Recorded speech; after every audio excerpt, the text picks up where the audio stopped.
Hi, I'm gonna read you an article that was published 2 weeks ago in the Manchester Salford local newspaper. There is a storm going on today is the 11th of April. There is a storm going on in the news all over the world as well. There's some measles outbreak and some Hasidic Jews that refuse to vaccinate their children, and there is a serious war going on between the mayor and some attempt to try to prevent them from being in public places. So I don't know if you're involved, but I was asked to write a response to an article that someone wrote in the newspaper, and a lot of people, at least in my area, really want to know more. Some people are happy just to watch the news, but some people want to use some other sources. So it's a very heavy issue. It's a very long video. It's very heavy on me as well, because it's loaded with so many problems and aspects. The whole matter of vaccine. It's nothing to do with if you are having babies or if you are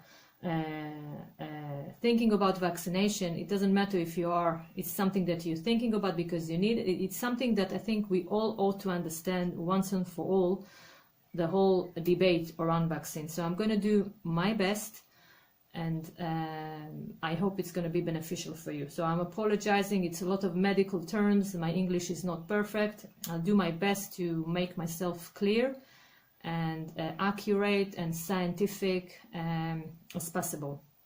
So I'll try really to bring you the information as I found it. So the article, I'm just going to read it quickly so you will know what was the article, even though it's not that, it doesn't really provide much information, but just so you know what people who are promoting vaccines, what are they thinking about, and how they're trying to approach the matter. So, to parents of unvaccinated patients, I am a person who thinks that when young people become seriously ill from diseases that might have otherwise been prevented, it's a tragedy. The measles outbreak currently taking young lives in the USA and Europe may now do the same locally, meaning in the UK. When children die of these diseases, it's uncontrollable. I think there is a printing mistake. I think he meant to say it is unconsiderable. I am, as you might have suggested, are pro-vaccine. I am amazingly grateful that my own children are growing up in an era which is highly unlikely that I will have to watch them die. 100 years ago, it was ordinary to lose a child before they reached the age of 5. Can you imagine? I don't want to. Statistically speaking, I know that you are clever and educated people. You love your children as much as I love mine. You want what's best for them. You are not and do not want to be confused with the unhinged anti-vax people who believe vaccines are part of a government conspiracy to intentionally injure children. Communicating effectively is something doctors are meant to do well. He's a pediatrician. He didn't reveal his name, but he just signed the letter as a pediatrician. So communicating effectively is something doctors are meant to do well, so it's tempting for me to just try harder to convince you that vaccinations are not harmful. After all, the diseases that standard childhood immunization protects against, and then he just specified pertussis, pneumococcus, and some others, aren't in the same league as, say, the common cold. These are the sort of bugs that kill. So he's just claiming that pertussis and pneumococcus, and they're just deadly diseases. And not like the common cold that is not deadly disease, even though, by the way, there is a vaccine called influenza, which is part of the schedule, so it's mandatory.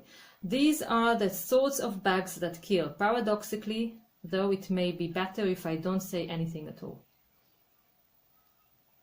Research suggests that if you express concern about the measles, mumps, and rubella, the MMR vaccine, and I respond by teaching you about measles infections and their dangerous complications like pneumonia, encephalopathies, death, you walk out of the room more convinced that the MMR causes autism, in parentheses it says it doesn't, than you were when you went in.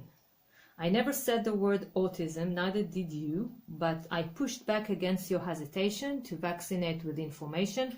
That sounded scary, and so you doubled down. I understand in the face of uncertainty, doing something can often feel more frightening than not doing anything.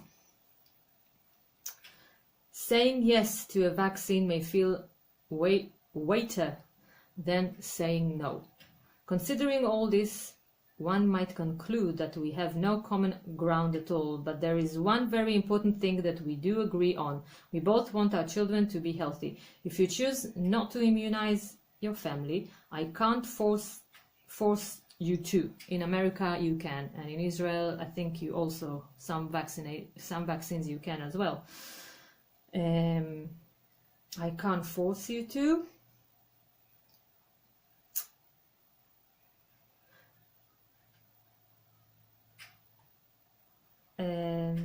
But that means to minimize your child's risk of exposure to potentially life-threatening infection is absolutely necessary.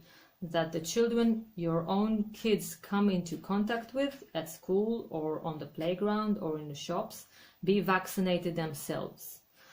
The antibodies in those vaccinated children's immune systems are what keeping your own family safe. Nothing else, just the vaccinations keep us safe.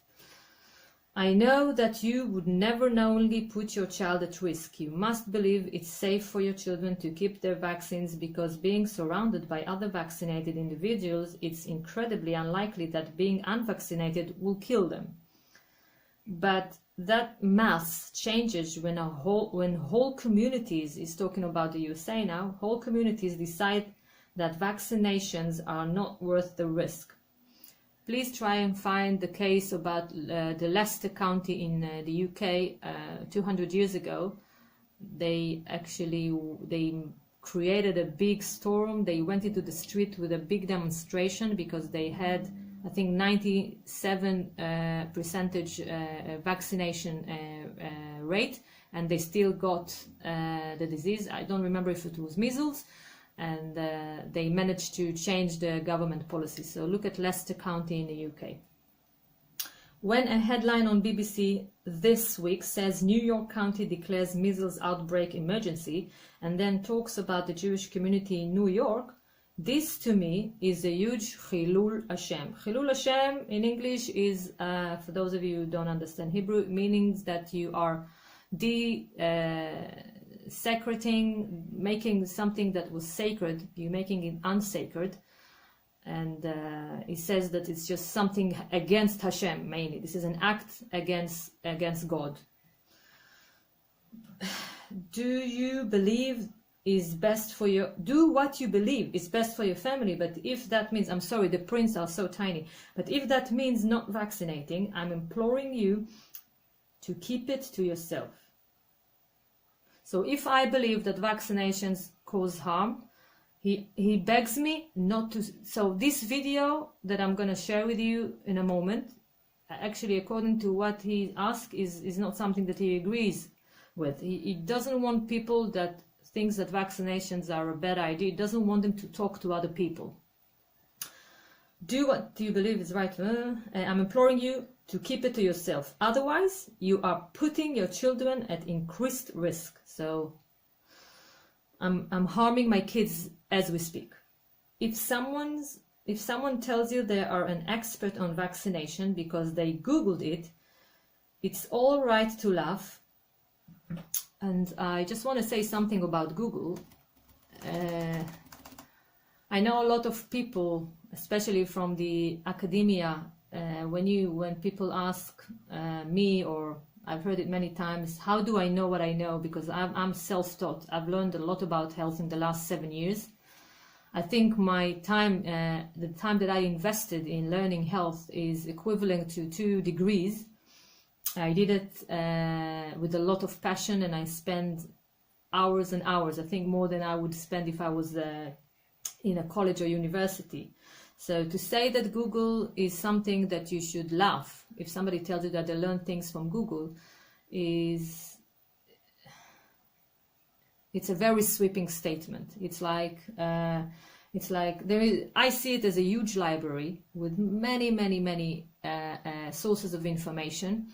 I'm trusting that I can choose what is considered to be rubbish and what is valuable, and I'm always open-minded to read and learn more things. To say as a sweeping statement that Google is not a source to learn anything, it's like minimizing your chances. If you are using internet, it's like literally, if I had to learn what I learned from only books, I don't know where I will be today. But I don't see any different learning from Google or learning from a library or learning from a book or even reading this gentleman or woman article, because it's a source of information. Obviously there's a lot of stupid things, a lot of silly things, a lot of maybe, I don't know, harmful things, but if you're an adult, you have to be disciplined enough and aware of all these dangers. But to just cancel it completely and say no, it's a wrong source of information, there are many things that I find in Google that are completely true. By the way, my video that I'm clipping now is gonna be on my YouTube channel, and you can Google this. And does that mean that I never videotape myself and everything I'm saying here is irrelevant? I'm not sure.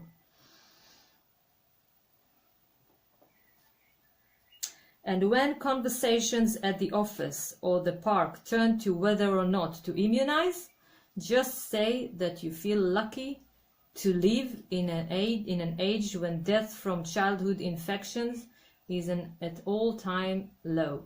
So it's just telling us what to say in case of argument. So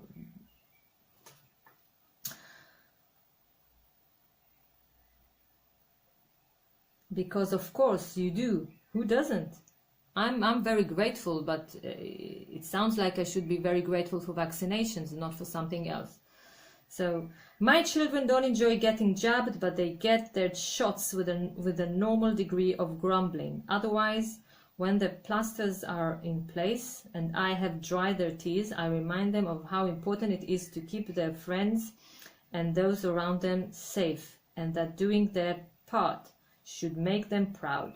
I hope enough people in the Kehila, in the community, feel the same as I do and will create a protective bubble around your own children, even if you're not willing to do so for theirs.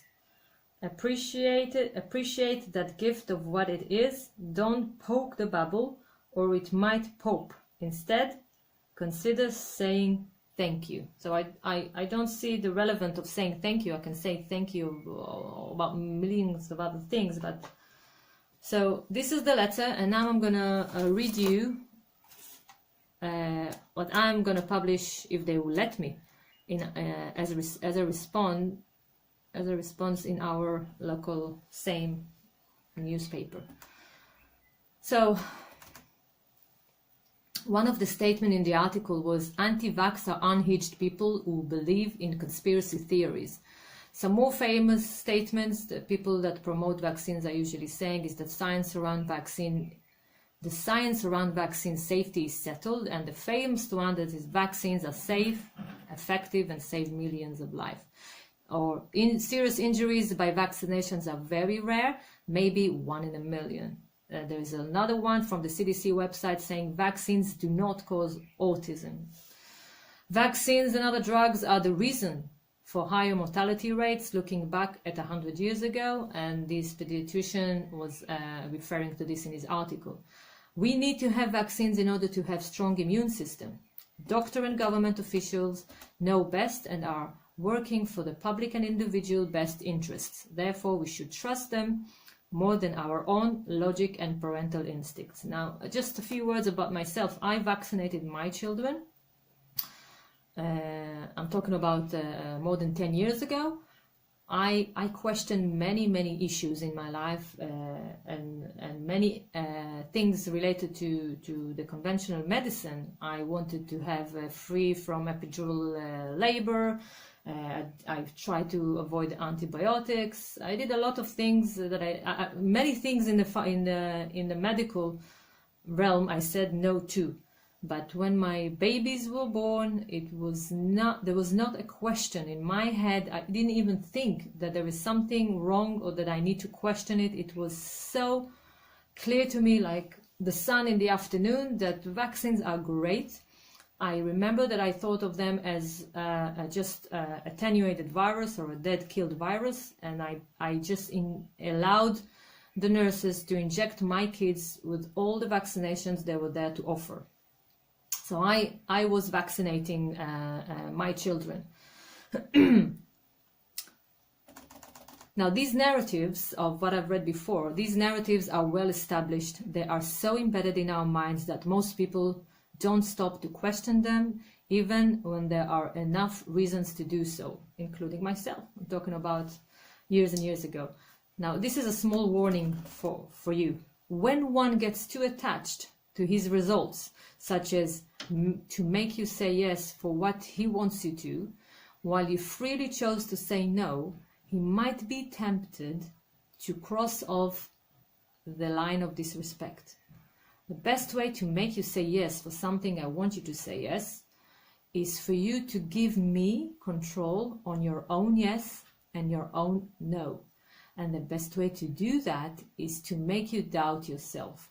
Imposing and subjugation. When you subjugate yourself, that means you no longer believe in your capacity to say yes or no, and you give your power to someone else's point of view. It can look like peace from the outside, as there is no active battle and no active engagement. These people are the blue pills people, so they are fast asleep. Now, mothers who are asking if they should vaccinate their newborns must get informed. Don't take your midwife, your doctor, your health official, your friend word only. Get balanced, uncensored information, including from Google, from newspaper, from everywhere you can, if you have the time. Try to get things that are uncensored, because the mainstream media is extremely censored. Read everything there is about vaccines, especially consider the mainstream media as not journalism anymore. But it's a public relation office of the industry that focus on drama and fear and is way more busy in designing the public opinion than really bringing objective information and seeking for the truth. That's my personal view on mainstream media. It is a proper profession. Public opinion designer is a proper profession. In other words, it's a brainwasher. It's someone who washes your brain. I think brainwashing in general is a great way to use your brain and to train yourself to embrace ideas and behaviors. The question is who doing the brainwash, and is it going to make you? And I think that's the end result indicator.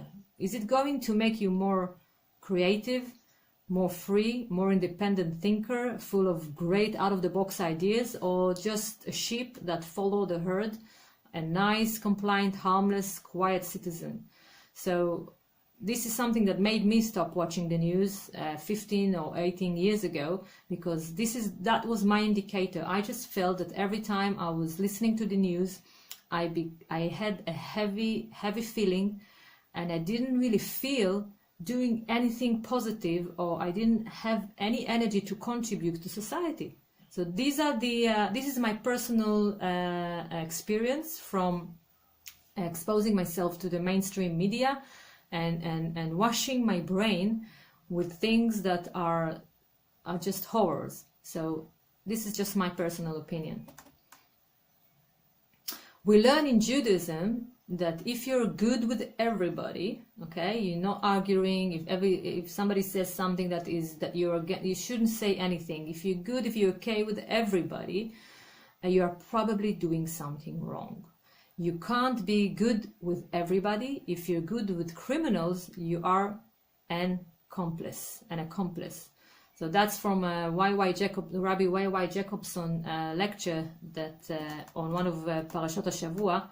I took this part from him.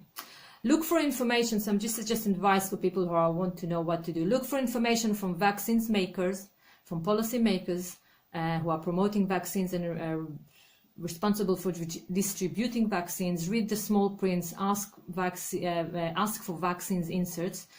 Ask childlike questions. Don't assume anything, and listen also to parents who got injured by vaccines. They have the right to be heard not less than any other source. I don't think Google is a poor source. We talked about it. I don't think it's a poor source of information. Google is more censored than non-mainstream media. Google is a company that makes money by giving access to things you would never be able to hear or learn in your entire lifetime in a click of a finger.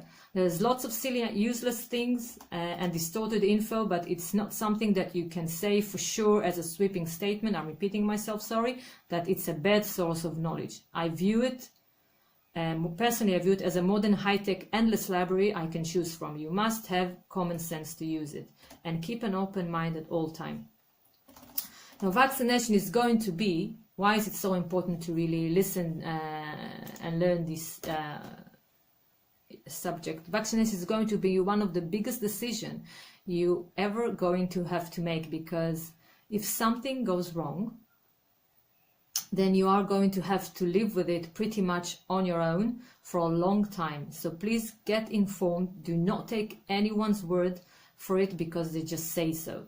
Valid questions come precisely from parental instinct. Mothers coming to doctors saying, I know what happened to my child, and the doctor just dismissed them saying, no, it's a coincidence, or it's not the vaccine.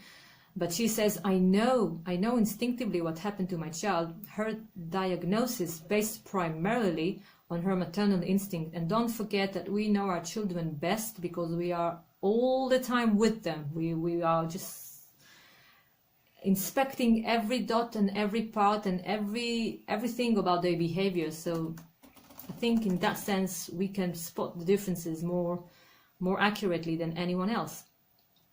But because she isn't a doctor or a scientist, her story doesn't count in many cases. My message to parents, above all, is that you must trust your instincts. We would not be here otherwise. You have to trust it. Without maternal instinct, we would not have been here. What medicine has done is to try and usurp that instinct. I know it's a harsh statement, but I felt it myself, and I feel it many times with other people. Trust me. This is why medicine is trying to... Trust me, I know better. We are the doctors. We know the science. Don't you worry about that, my dear. The sort of patronizing approach to patients. Well, it's wrong. Public health has been on this earth for 150 years, perhaps. Maternal instinct kept us here from the beginning of time. We really need to invest in that maternal instinct.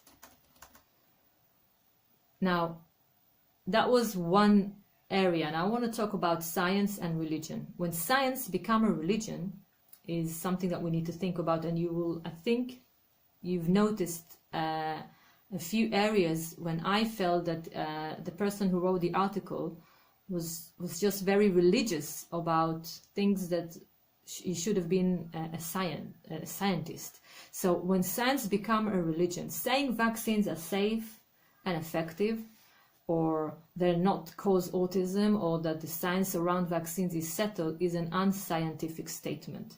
Science is never settled. Science is a process, right?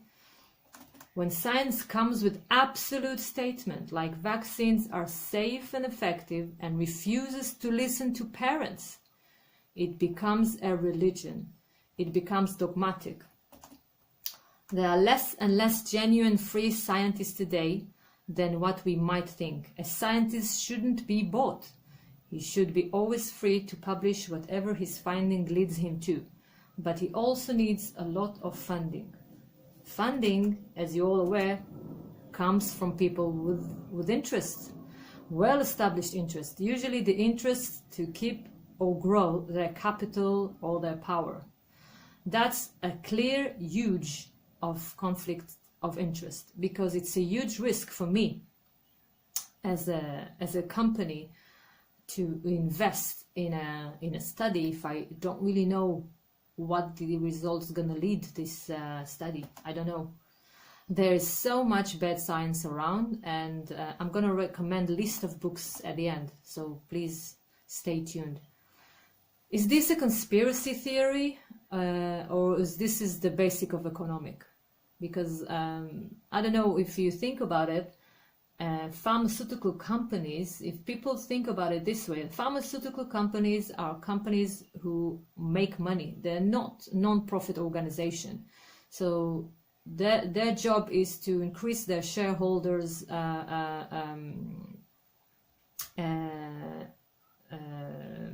salaries. So if people will be healthy, if people will take one-time medication or just one vaccine, they will be out of business. So just going to leave you with that.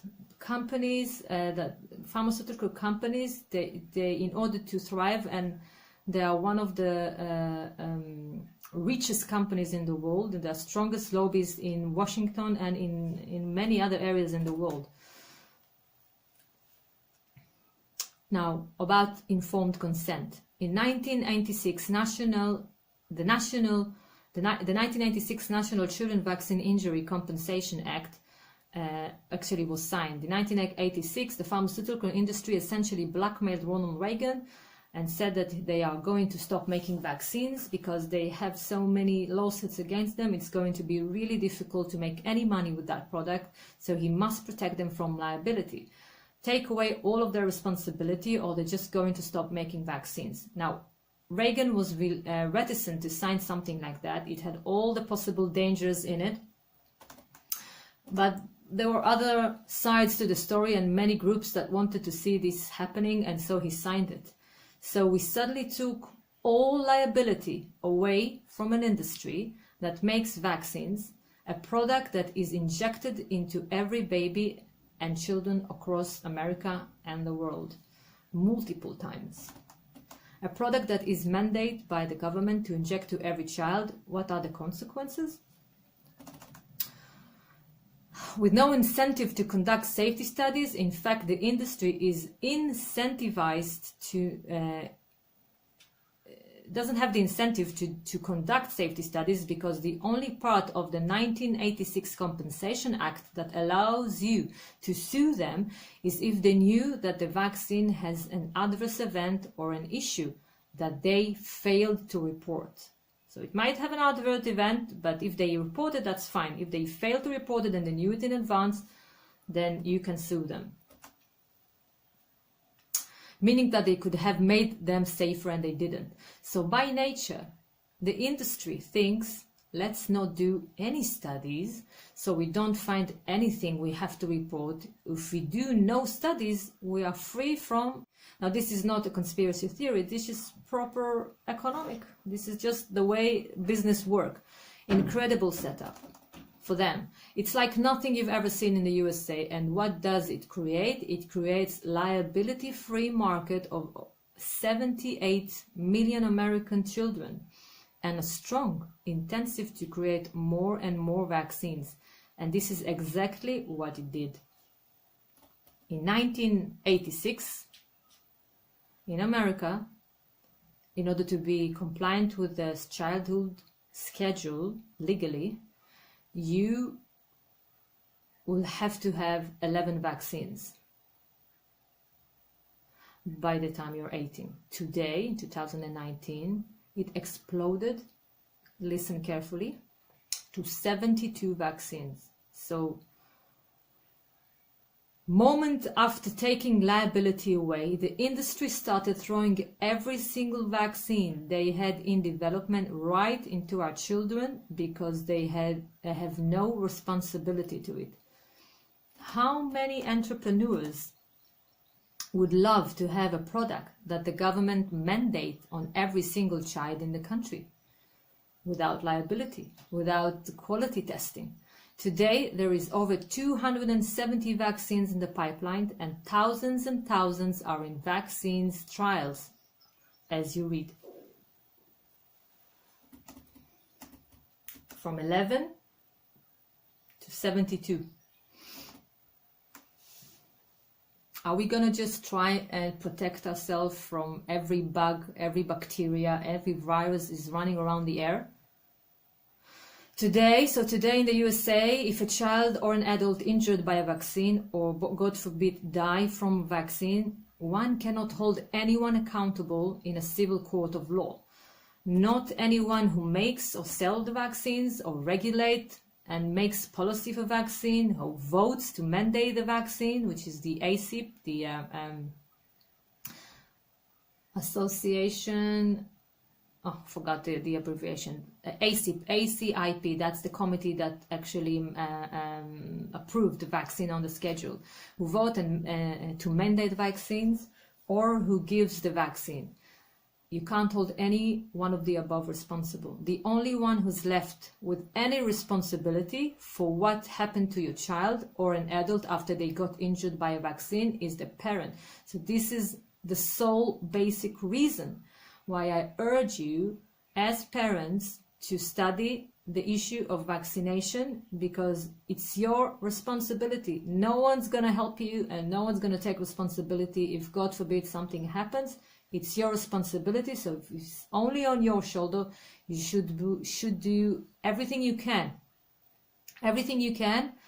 to make sure that you're making the right decision, using your brain, using your time, and learn, get yourself educated. It's not difficult. You don't really need to read tons of science. All liability has been pushed upon the families. In some cases, it destroys the family. The emotional and the financial shock can be detrimental, and you can watch some, I'm sorry, but they are on YouTube, but there are some many stories about parents who explains what happened, share their own story about injured children from vaccines. Some people say though that everybody wants to blame someone, so they're probably lying and it's not the vaccines. I'll let you be the judge for that, but I wouldn't dismiss that like a sweeping statement. Now, the MMR and autism study from the CDC, this is something, again, the pediatrician, and this is something that is written on the CDC website, that they say vaccine do not cause autism. So let's settle this one issue once and for all. There's a lot of things to say about that, but I'm just going to make it short, and I will advise you to look up Congressman Bill Posey from Florida. I'm sorry, there is a YouTube video that he speaks to his congressman, and he tells them about a whistleblower, Dr. William Thompson from the CDC, who came forward, used a whistleblower attorney, and provide his office with 10,000 documents. And there are also phone call recording that this is a top scientist. He confessed that they committed a scientific fraud, and they knew in 2004, they knew that there are some solid, hard evidence that the MMR causes autism, and they were asked to destroy this evidence. So I'll let you read that, find about the MMR. It was based on the Lancet study with Dr. Andy Wakefield. He was the first one that was blamed that he's a fraud and he's a crook and there's no relationship between there's no causation relationship or any association between MMR and autism. But actually, Dr. Thompson is going to clear Andy Wakefield's name, and that's the reason why they don't subpoena him to testify, because there was, every time they talk about autism, when people raise the flag about, but it causes autism, they say, but how do you know? And they mention Andy Wakefield's name. So the pro-vaxxers says, but he was banned from practicing medicine. And this is the only card they actually wave when they say that it doesn't, because the only person who really wanted to start opening a further investigation and ask for more studies, because this is what he actually asked. He asked for more studies. They banned his license, and actually it wasn't in a court, a proper court of law. There wasn't any judge and there weren't any juries. It's like a medical committee, and they just banned his medical license and literally ruined his life. Just to warn everybody else, look, if you say anything about vaccines, this is what's going to happen to you. And many doctors are afraid of trying to say anything bad about vaccines. So please look at the MMR vaccines or relation to autism. Look at the Dr. Thompson's. There is a documentary called Vaxxed, and this documentary is literally reviewing the whole thing about Dr. Thompson's. He still works in the CDC, by the way. So these people are asking to practice their most basic human right. Yeah, I'm just gonna go. I skipped something. Sorry. If we should trust our government, that this case actually proves beyond any doubt. If you had no doubt about the government, that they are always clear and honest, and there's no fraud, and there's no everything is just like literally according to the law. So if we should trust our government and our physician to give us informed consent, why parents don't know about these troubling cases such as the MMR scientific fraud committed inside of the CDC? But there is a growing worldwide community, and that's why there is a backup response, because the people who are asking for to practice their freedom to choose whether to vaccinate or not vaccinate, or people who are going in the street and demonstrate that they don't want to be forced to vaccinate for vaccination, it's a huge growing community. And that's why there is the response is going to be more force, more laws, more stress, more panic, just because this growing power worldwide is getting huge. Now, the people who are involved in that movement are not unhinged financial extremists, illiterate, ignorant, flat earthers. These are very credentialed people. Like experts in scientists, there are experts in law, there are some political figures, real journalists, and some actors and celebrities, and top scientists, physicians, loads of physicians and pediatricians, and coming forward and saying the truth, and being very, very bold and brave. So especially thousands and thousands of parents as well, parents with injured or, God forbid, dead children from vaccines. So these are not unhinged fanatical extremists or flat earthers. These people are asking to practice their most basic human right, the right for freedom on their own body and their children's safety, because where there is a risk, there should be a choice. So that's a good bumper sticker. When there is a risk, there should be a choice. Now, there is one case which the pediatrician in the article was literally one point that he was focusing on. When there is a risk, there shouldn't be a choice, and this is I'm gonna cover that issue right now, because it's just one exception. Nuremberg Code was established after the Nuremberg trials to prevent government from forcing medical treatments. Mandatory vaccination is therefore a direct violation of human rights. That's also according to the United States of America First Amendment Constitution. Needless to say, the argument of herd immunity is used to make these people feel guilty and responsible for not using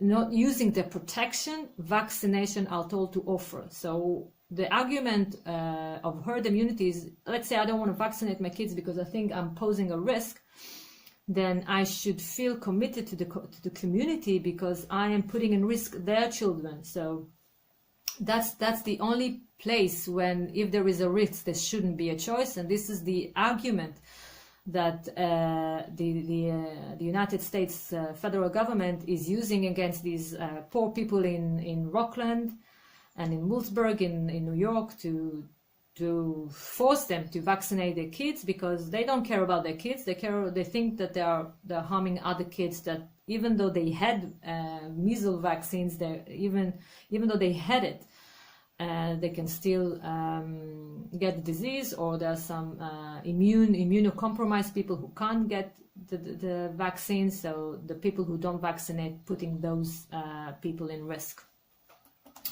So there is no such thing of herd immunity by vaccines. And I really implore you to look at herd immunity. Every time you hear about herd immunity, or you read, just read everything and start creating the bigger picture. Herd immunity is a beautiful name. It's a lovely concept, but it has nothing to do with vaccination. It's literally plagiarism. There is a natural immunity given to all creatures by Hashem, by God.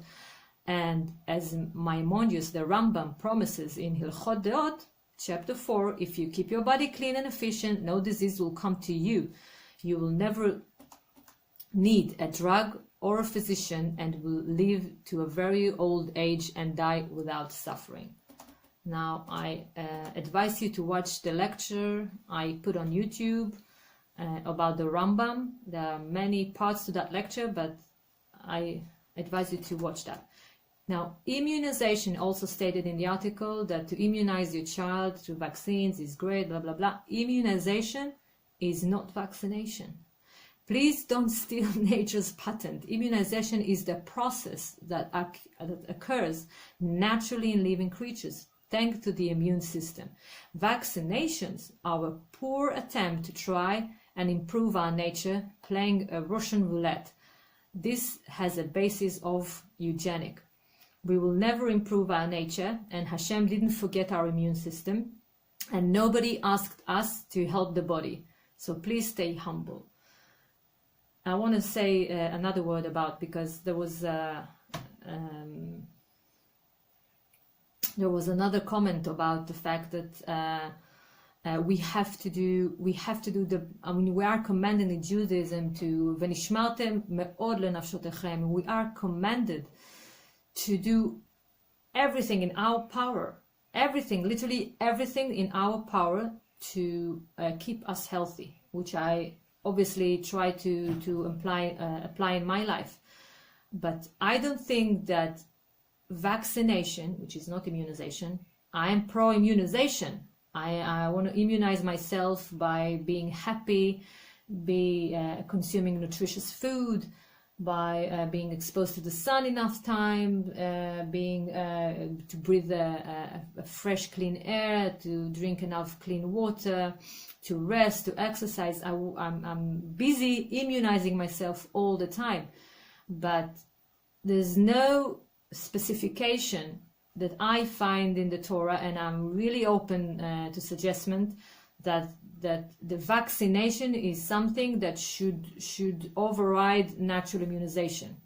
If people are surviving measles, it means that it's not a deadly disease. Deadly, it means that everybody can die out of measles. And I'm not talking about genetics, because they say sometimes that people who die from measles are people with bad genes. Now, there are some people without bad genes that survive the measles. So why don't we get curious about those cases? When people finish within 10 days, they healthy, they overcome it, they obviously get immune for life. You can't get immune for life with vaccines. You have to. That's why they give you boosters and boost, because it has an expiry date. The vaccines, it doesn't last for a lifetime. But when you have the disease, when you contract the disease, naturally you are immune for life. So saying v'nishmartem me'od lenafshotechem is something that we are commanded to do by taking vaccines. I really need someone to explain it to me, maybe a religious figure to explain to me why vaccinations is something that I commanded to do, whether immunization in a natural way, when it makes more sense because I don't know, 2,500 years ago we didn't have any vaccines, so those people didn't have the rights or the whole the best conditions to be healthy. Just a thought. Now, Judaism versus utilitarianism. Utilitarianism is the moral philosophy claiming that morality is not something above the society. It is created within the society. This is to serve a purpose that society is valuing. And we're not talking about God here. It's something that has nothing to do with God or the Creator. It's something that the society came up itself. This approach sees the society as the center of the individual's life, meaning the individual is mainly a part of the society he lives in, and the society is the source of his rights. The individual needs to serve his society, and in return for his service, the society gives him rights and benefits. In other words, human rights are the rights the society decided to give the individual as a reward for his cooperation and contribution. He pays taxes, he behaves normal, he operates according to the society's values and rules, therefore he is going to get his share, and the society will try to limit as much as possible the other members' will, so they won't collide with ours. A successful utilitarian society is that which has successfully managed to persuade the individual it pays off to conform. The state rationale for the medical atrocities that were crimes against humanity not too long ago was that they were for the greater good. So this is what the Nazis were actually using in order to conduct these medical atrocities. Now, Judaism is not pro-utilitarianism. The opposite is true. In Judaism, the world was created for you, only for you. But in order to help you fulfill the purpose of creation, to unite with Hashem, your working environment is within society. You have to have society in order to accomplish your purpose. Society is there for you, not in order to use it and take advantage of it, of its members, but for you to contribute to society in order to bring the best out of you. That's according to Jewish law. So the only argument that herd immunity, because that's the only argument left why we should vaccinate, because I have the freedom to choose what to do with my body or my child. Like I have the freedom, God forbid, not in according to Jewish law, but in other countries, a mother can decide whether to do an abortion. So she has that right to determine whether her baby is going to live or not. But in terms of vaccines, in some cases, we don't have the right, not because they're looking after our children's health. It's because they're worrying about the other member of society, because they are innocent and they shouldn't be the victim of my distorted mind and poor decision. So I want to say something about conspiracy theories, because every time you say something about corruption or things that are not placed in order, or people being dishonest, or government doing horrible things, or every time you just literally mention the word corruption around government officials or big companies or something to do with our rulers, the banner jumps, conspiracy theorists. So Merck, that makes Vioxx, it's an anti-inflammatory drug, which is, that's the company that makes most of our childhood vaccines. It's an American company, was convicted, one of the richest companies in the world, was convicted in a court of law and had to pay out $3 billion in damages for having murdered over 50,000 American citizens. Now, we know that pharmaceutical companies are in court in and out all the time because they just have a lot of business. So obviously, if you are, very busy, You will make a lot of mistakes and you will have a lot of lawsuits. But this one is a different one. They had to pay $3 billion in damage for having murdered over 50,000 American citizens. And what we did discover in that court case, that they knew. They knew that their drug causes heart attacks. And when we looked at the emails that they were being transferred between the people working at Merck, we found that they had a memo that says, any doctor that questions the safety of Vioxx, we will hunt them down and destroy them where they live. Now, no wonder why so many doctors are afraid to say anything about vaccines. This isn't a conspiracy theory, guys. This is a conspiracy fact, right? Now, all drugs pose risk. That's not debatable, and it's written in every package insert of every drug. Vaccines also can cause and do cause adverse events and serious side effects. They're not going to be necessarily the same adverse, the same. You're not gonna, if you had a vaccine for measles, you're not gonna have measles as a side effect, but you're probably gonna suffer from other diseases that are not related to measles, and then it's really hard to associate the two. So they're not necessarily the same one they were designed to prevent, but a wide variety of new, other more complicated diseases, ones including death. It's written on the package insert. Again, it's not a conspiracy theory. It's literally written on the package inserts of vaccines that we never get to see. So just something general about vaccines.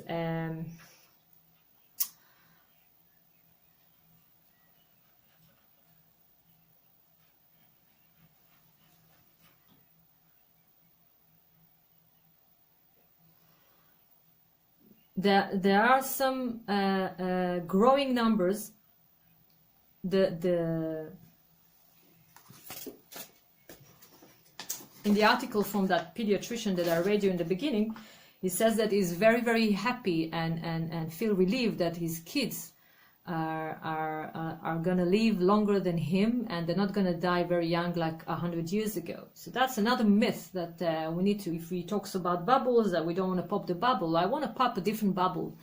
The bubble is that the reason for the higher rates of mortality in the last 100 years, the increase is because of vaccines. And actually this is not true. If you look at the history books, you will find out that the real reason why people live longer afterwards is because they didn't have, now they have access for clean water, they have a proper toilet, a proper sewage system, they have access for clean food, they have a wider options for nutrition, they were more educated, they were more wealthy. So when people after the Industrial Revolution, when they were leaving the villages and rushed into the cities didn't have the infrastructure to contain so many people. So there were cramped areas with a lot of pollutions, because there weren't any toilets. And just imagine a city like New York without clean water and without a toilet. It's nothing to do with vaccines. I mean, this is, people die from poison. Once they start developing the infrastructure of sewage and access to clean water and a little bit of basic education, I'm not talking about 7 years in medical school, just literally educating people what they need to do in order to keep their bodies healthy, then the mortality rate just exploded. Now, this generation, it comes down again. In this generation, the statistic says that our children are going to live less than their parents, because the more medicine is advancing and the more the food industry is advancing and developing, the diseases become more prevalent and more complicated, and we get more and more diseases. So just to pop some bubbles, okay? Now there's another interesting figure a very strong player in the vaccine community called Dr. Stanley Plotkin. He's considered to be the godfather of vaccine. He has been involved in developing, making and promoting vaccines more than anyone else in the last 50 years. He testified last year under oath. It was a custody trial between two parents that they couldn't agree whether to vaccinate their daughter. The mother said she refuses. The father says we must. And it was there is an excerpt on YouTube. There is the whole 9 hours are available to watch on YouTube. Sorry, I'm against using Google, but I hope you will find this 9 hours very interesting. So I watched the whole 9 hours. It was a brilliant solicitor, a brilliant lawyer who was very, very prepared, and I don't think Dr. Stanley Plotkin was really prepared to the questions. He thought they would be talking about the girl, but I think they were more talking about him. And he said a very interesting statement. One of his statements was that the sole purpose of vaccines is to alter the immune system. Now, if you are not terrified by this statement, then I think there is something wrong with you. I'm being very harsh and very judgmental, but if you understand life, if you understand health, then, and this statement doesn't scare you, then I think you need to start learning a bit more. And when he said that, I was shocked. I said to myself, who made you the creator? But then I remembered, it dawned on me. I remember that he said on one of his conferences, he was celebrating his release of the 7th edition. He wrote a book that a lot of pediatricians and many spokesmen for the industry and many doctors have. It's a very, very thick book. I was tempted to purchase it, but I didn't want to spend £300. He wrote a book, and he was celebrating the new release, the new edition called Plotkin on Vaccines. And there was a big celebration, and after asking the audience if they read the book, he lifted the book up and he said, I hope it's more accurate than the Bible.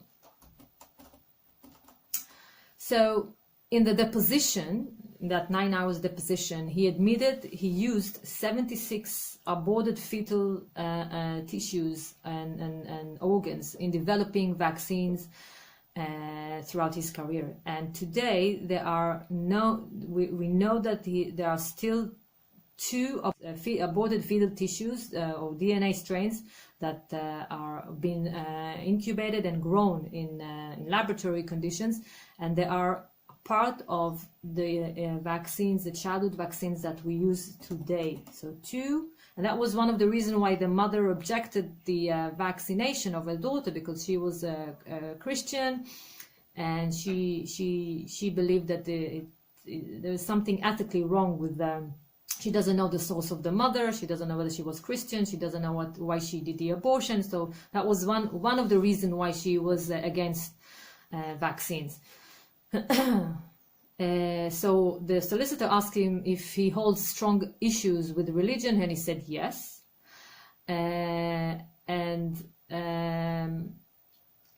He said he knows he will be sent to hell, and he's okay with it for using these aborted fetal tissues. He didn't seem to care that the reason why the mother on this trial refused to vaccinate because she had a religious belief that injecting aborted fetal DNA strands into her baby is ethically wrong. The identity of the mothers of those aborted fetal tissues is unknown, and Dr. Plotkin says that they cannot even track it down. So another thing I wanted to discuss is that the IOM, the Institute of Medicine, issued a report because enough people made complaints saying that the DTaP and the Tdap causes autism, that the Institute of Medicine, at the commission of the HHS, which is the Health and Human Services, thought it was serious enough to do a scientific review. That was in 2011. And their report concluded that the evidence looking at 158 cases, doesn't exist to show what the DTaP or TDAP do or do not cause autism.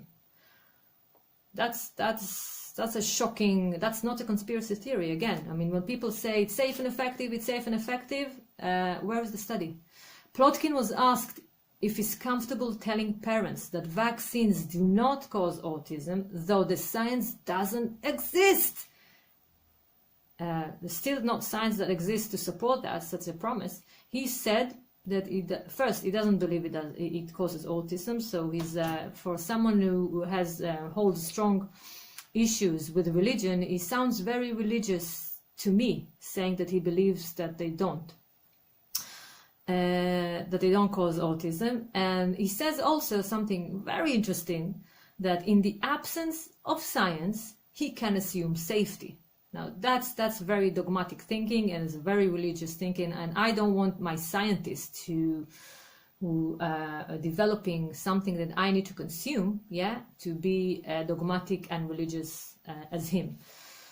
So this is a religious thinking, it's not a scientific one. So how can such a substance, or combined substances that are in vaccines, not just the attenuated virus or killed or dead virus, how can those substances won't be considered a drug? Because they're not considered to be drugs. Vaccines are not drugs, they are sort of health products. That's why they don't have to go for the extensive safety tests, like years and years and years. They have, most of them have between 2 to 4 days safety test. It is a drug. It's harmless. It's very harmful. And if you think about it, if you catch the measles naturally, then it has to go through your breath first. So you have some defense mechanism already here. But when you are injecting it straight into your muscles, straight into your bloodstream, you actually circumventing your natural defense mechanisms. How can that be safer? How can that be better? How can we even... Anything that you put into your mouth that cannot be incorporated into living tissues or provide you with life energy is not food. It's not considered to be food. This is the definition of Dr. Herbert Shelton, who is the father of natural hygiene. That's how he defines food. It's not food, it is a poison. So it's a quite black and white definition. So it's either food or it's poisonous. Now, there are some poisons in very low doses, but medicine says that some substances in small amount can be medicinal, but in larger amount they can be poisonous. So natural hygiene doesn't say that. We say that poison is a poison, but just in small amounts you don't really see the impact, but the impact is just in a smaller scale. So anything that you put in, we said that all drugs are poisonous, all drugs carry absolute risks. How can vaccines that are injected into newborns on day 1 or even in utero up until 18 years of age, which contain neurotoxins, and I'm just going to name a few.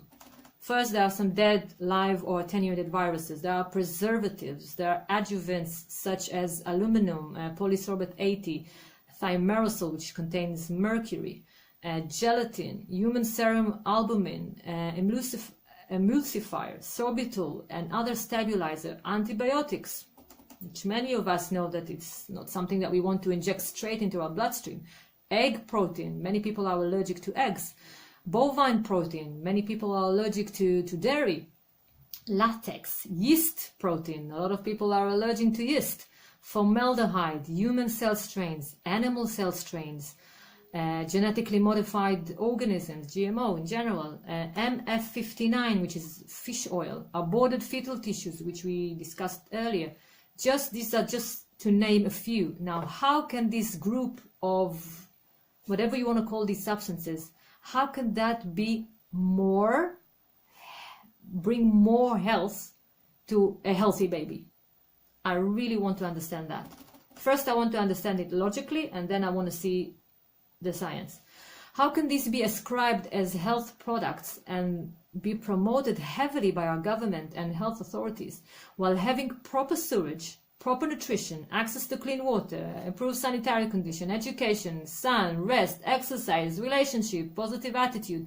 How can we focus on the wrong thing? Why don't we focus on these things? They don't cost a lot of money. You don't need to be rich in order to be healthy. Keeping our attention away from these crucial substances, the healthy, the natural ones, it's just creating more public panic and storms and fear from diseases. And it's such a wrong idea. It's a wrong idea at best, and considered to be evil and criminal at worst. Now, I want to give you some homework. Obviously, if you're listening to the video, you're probably very, very interested, and I want to leave you with some questions, so you will start looking things up, because I don't want you to take my word, because that's what I said in the beginning. Don't take anybody's word. Just start learning from scratch. Now, if you ask yourself why so many people are just happy, including myself, talking about over 10 years ago, just happy to do what we've been told. There is a very interesting study, I think it was in the 60s or 70s, by Stanley Milgram. Stanley Milgram made a study on now this Stanley Milgram, you can look him up. He wanted to know how the Germans in the World War II managed to conduct these atrocities, and how can they persuade a whole nation, educated, very cultured people to kill innocent babies. So he conducted a study, and what he found out in that study, I'm not going to go into details, but that 67% of us will do something that is against our natural instinct, against our nature, against our free will, or against our morality and values, if we know that somebody else that we consider to be a figure of authority is going to take the responsibility away from us. Does that make sense? Because this is exactly what he found. And there is another study by another researcher named Ash, who his figures were very, very similar to Milgram. 67% of us will go against our instincts just because someone in authority told us that we should do that. We can trust them, and they're responsible. So when I ask myself why so many people, very clever people, educated people, people from the academia, don't know this, I remember that we are always looking for the shortest route of resistance. We're always looking for shortcuts. We don't want to do the hard work. We are lazy by nature, by design. And how many people will take the time to read and investigate something that there is a total consensus about it, like vaccines? Most of the people, even though vaccine hesitancy didn't start in the last few years, it's something that started from the dawn of vaccines, from the beginning of vaccines. But most people are too busy with life. They will rather let somebody else do the job for them so they can rely on their investigation, and they're literally looking for shortcuts, and they're not looking to do the job. And we know that if you read the book The Pleasure Trap by Dr. Douglas Lyle, you will understand why it is really our design to always look for the least, the shortest path of resistance. It's something that is embedded in our design. If there is a struggle, then we're not going to go there. If it's not going to be, if I'm going to the bank and I have two clerks ladies, and one is always smiling, is always happy, and she's giving great service, but she has her queue is in the length of the gallus, it's so long, but on the other hand there is another lady, another clerk, and she only have 1 or 2 people waiting in the queue, I would rather wait all that queue because I feel that it's going to be smoother with her. So it's something that is embedded in our psyche to look for the easiest path. So if we see resistance, if we see a struggle, we talked about it in the beginning, to be accomplice with crime, to be good with everybody, it is something that most of us will choose. Will not choose for the struggle, will not choose to come and say the truth. Because people, once you say the truth, people will hate you. People hate good news. People hate bad news about their good habits. If I need, in order to be healthy, and I have, God forbid, I've got diabetes, and in order to be healthy, I need to change my diet or to move to a different job because I'm so stressed, then it's easier for me. It's a no-brainer. It's easier for me to be persuaded to take a pill than to do that whole life-changing operation. It's no-brainer. It's something that I'm automatically, most of us will be convinced that that's the best thing, and it's not even a struggle because it's not even getting to the level of conscious. So I'm just going to leave you with some few questions for you to sleep on, or if you are feeling that you need more, please start asking these questions. So, is informed consent not one of the medical school pillars? Is informed consent, isn't it something major part of it's a major part of medical school? And how come forcing medical treatments containing tens and tens of deadly poisons and DNA fragments upon completely healthy human beings created by God image, considered to be helpful and an act of kindness? Just ask yourself, isn't vaccination as an aim to eradicate some infectious diseases a part of the eugenic agenda, just to make us better, stronger, more successful as a species? Are angels working in pharmaceutical companies? Drug companies, non-profit organization? Aren't pharmaceutical companies considered to be the most powerful lobbies in the world? Are you familiar with the revolving door between the government and the industry? When you listen to people who are questioning vaccination, do you hear any coercion or emotional blackmailing, or any attempt to make you feel guilty and to consider yourself a danger to society? Are they making you feel empowered or small and fearful, free and liberated, or worried and locked?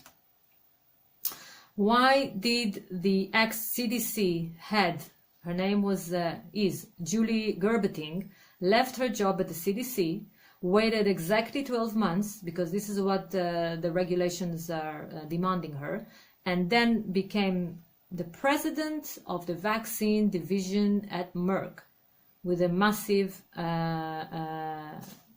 salary? Merck is, just to remind you, is the biggest childhood vaccine maker. What other way there is for families suffering vaccine injuries or death have to share?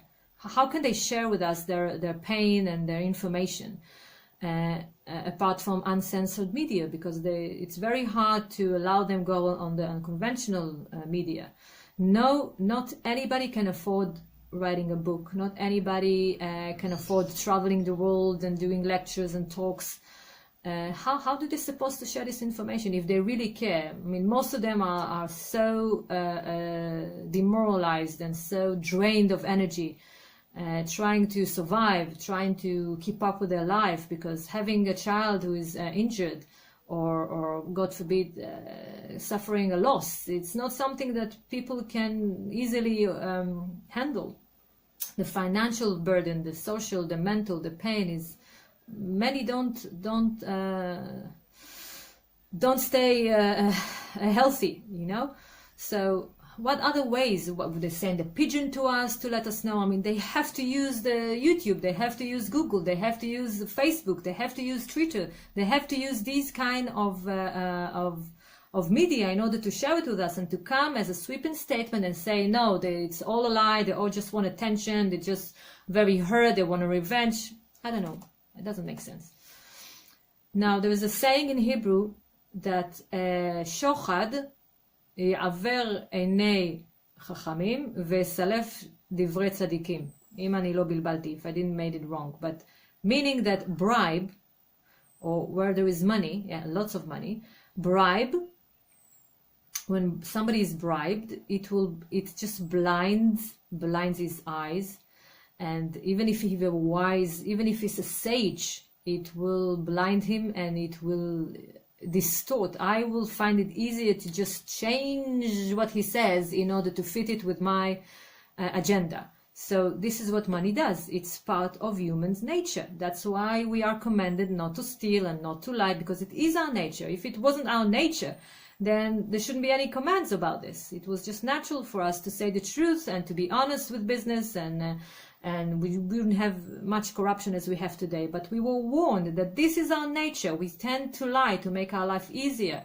We tend to steal. We tend to kill because it's just very efficient.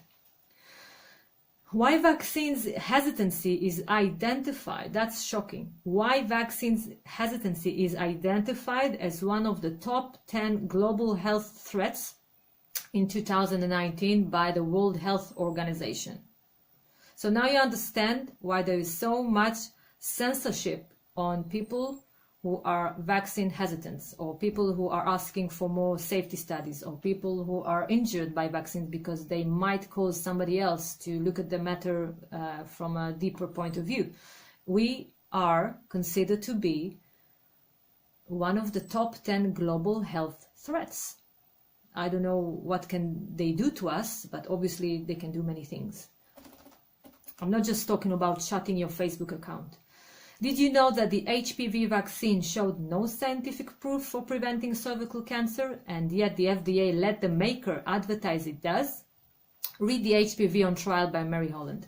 If vaccines are safe, why did the taxpayer himself, already paid $3.7 billion to vaccines injured children via the vaccine court?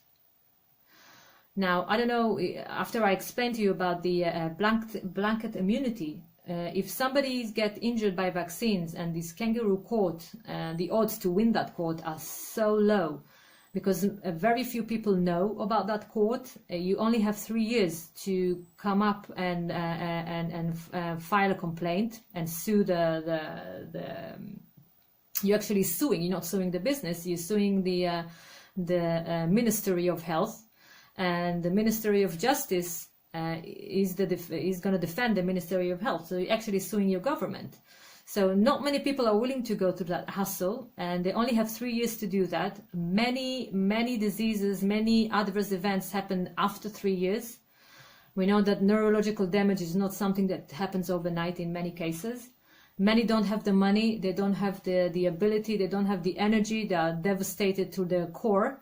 So the percentage is very, very low. So even if you went there, the odds for you to win are very, very low. But yet, $3.7 billion were paid to families with vaccine injury. Now, where are these $3.7 billion coming from? They're coming from the person who buys vaccine. So whenever you buy a vaccine in America, you pay extra 75 cents. Towards that fund, toward that program. So if there is an injury, then it's your money. If it's MMR, then it's $2.25 that you are paying to compensate parents or people that were injured by vaccines. So that's how it goes. So if it's safe and effective and save millions of lives, why do we pay? What did America pay $3.7 billion?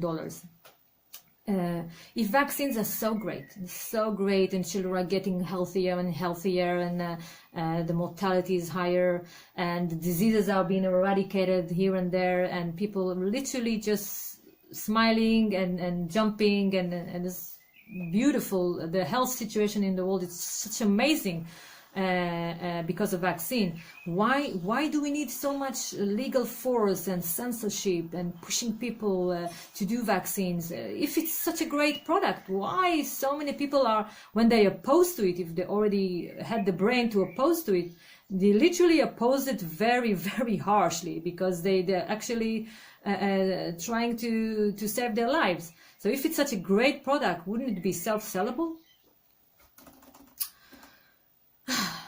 Did you know that the Jewish law, and we discussed it, just wrapping it up, did you know the Jewish law has nothing to do with utilitarianism? In Hebrew we call it Torat HaTo'altanut.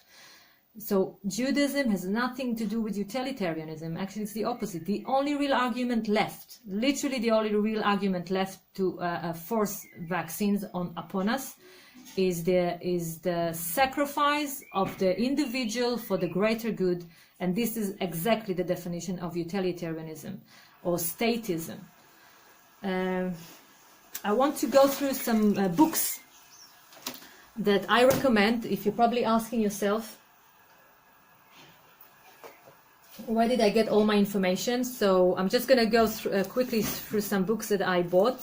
So this is Colorless Disregards by Dr. Andrew Wakefield. That explains really what happened to Andy Wakefield, if you're interested.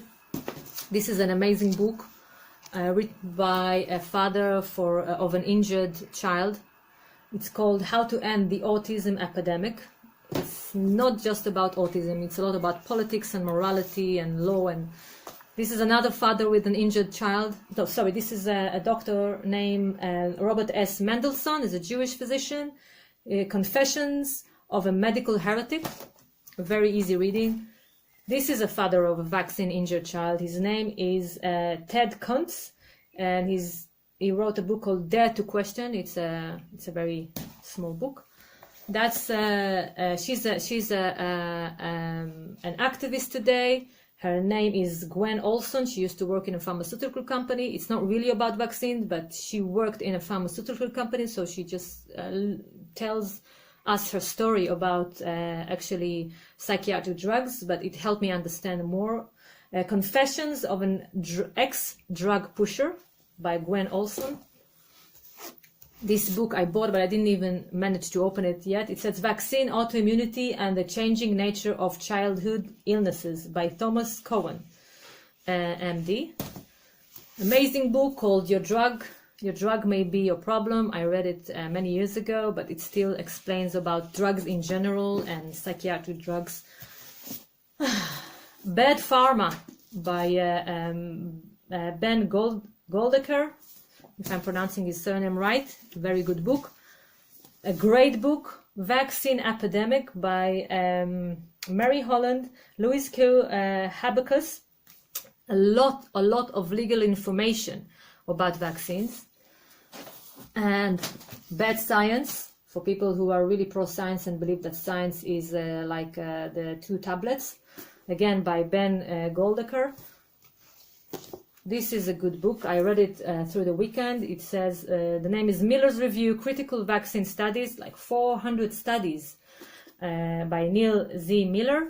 If you like studies, it just literally summarized 400 studies that really question seriously the safety of various vaccines. A must book, Dissolving Illusion by Dr. Suzanne Humphries. And the HPV vaccine on trial, Seeking Justice for Generation Betrayed. Again, by Mary Holland. She's a lawyer. She's an expert in medicine law. So this is my information. I also watched many documentaries. I watch every Thursday. I watch The High Wire with the only journalist I'm willing to listen to, named Del Bigtree. I hope it helps. I'm open to comments, and I really hope that you will continue investigating and that you find this video informative, and it opened your eyes a little bit. So please share it with people, and I hope it's just the tip of the iceberg, and from this point you're really going to start and investigate, and I'm sure that the truth is very, very simple. So one of our sages said that the higher the truth is, the simpler it gets, and I totally believe that, and you don't need to be afraid of too much information or too complicated studies. There is another Hasidic principle. In Hebrew it says, Koach hashlemut nimtza be'efes ma'aseh, or shev ve'al ta'aseh adif, meaning that the power of perfection is embedded or relying in doing literally nothing. But we're not talking about neglecting and becoming a couch potato, but the medical establishment, I think, is sinning in being too helpful, just rushing to do too many things and overdoing of too many things, a part of just sitting, understanding, investigating, being very curious. If somebody overcome measles, if somebody survived measles, then I would be very curious to learn what happened with that person, and not say, oh, it's genetic, or it's a luck, or it's just So I hope it helps, and I wish us all health, peace, and love. Bye.